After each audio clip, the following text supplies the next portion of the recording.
ডিমগুলো brown brown করে ভেজে নিলাম। এই ডিম দিয়ে ডিম কোরমা বানাবো। গরম মশলা ফোড়ন দিয়ে, একটু জিরে ফোড়ন দিয়ে পেঁয়াজগুলো ভেজে নেব ব্রাউন ব্রাউন করে।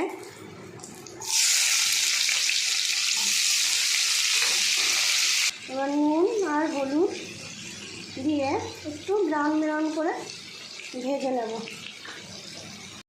পেঁয়াজগুলো ভাজা হয়ে গেছে, এবার তুলে ঠান্ডা করে বেটে নেব।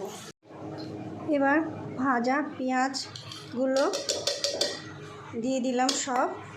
ওর ভিতরে আদা, কাঁচা লঙ্কা, শুকনো লঙ্কা, রসুন আর কাজু বাদাম, এগুলো সব একসঙ্গে পেস্ট করে নেব।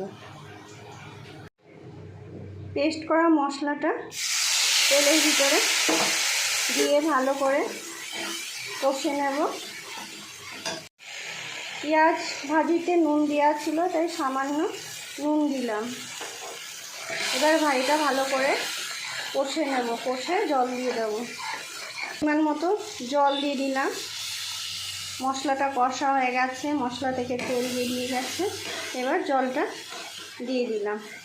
খুব সুন্দর কালার এসছে, গন্ধ বেরিয়েছে। এবার ডিমগুলো দিয়ে দেবো।